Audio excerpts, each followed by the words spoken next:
My name is Eleanor Maticka Tyndale, and I teach in the Department of Sociology, Anthropology, and Criminology at the University of Windsor. I also hold a Tier 1 Canada Research Chair in Social Justice and Sexual Health. And the project that I'm going to focus on today is one that began as potentially something very small, but then built into a project that covered 7 whole years and produced results that had an impact across an entire country. And that project was referred to as Primary School Action for Better Health in Kenya. It came out of the goal of the Ministry of Education in Kenya and the Department for International Development, a major funding organization out of the UK, to have research-based educational programs for the purpose of preventing or reducing the rate of spread of HIV among young people, and to have these programs in every single school in Kenya. And that's 18,500 primary schools and about 10,000 secondary schools that they were aiming for. We worked in the primary schools, as the title would lead you to understand. My interest in that particular project was prompted by several things. First of all, I've been involved in sexual health research for my entire career. That meant that when HIV first came on the scene in the early 1980s, I was already doing research in sexuality and sexual health. So HIV prevention became a major theme in my own research because before HIV came on the scene, there was very little funding for research on sexuality and sexual health. When HIV arrived, it became a priority of many governments and funding agencies. So all of a sudden, there was the possibility of doing better work, bigger work in that area. Then this particular project, Kenya, was prompted through personal contacts. My first international research project was actually in Thailand with women in rural villages.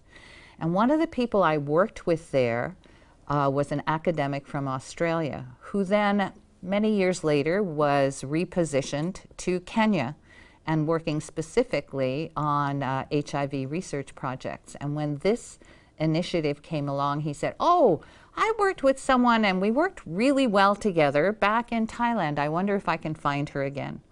So it was that personal contact of having had a good working relationship with someone under difficult circumstances, which is, in my experience, always the case when you're doing international work and you can't position yourself there for the duration of the research project.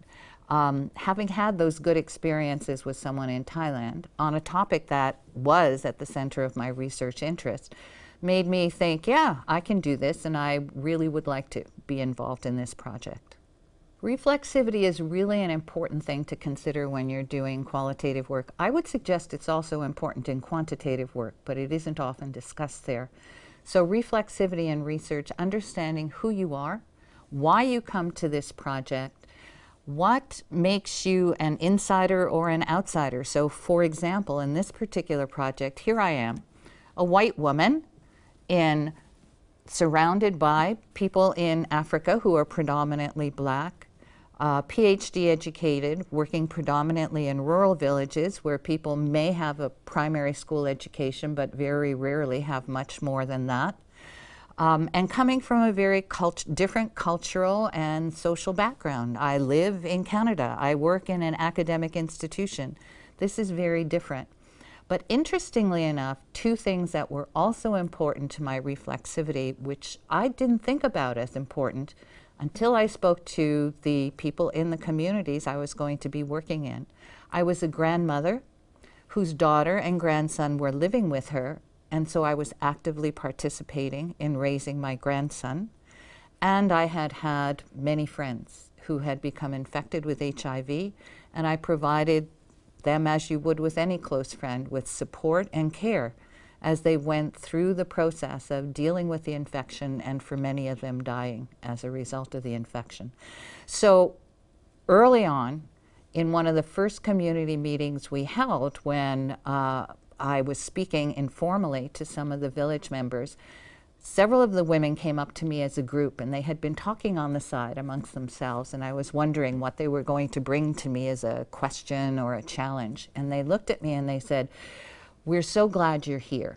And I thought, wow, that's a great compliment. "We're so glad you're here because you're just like us."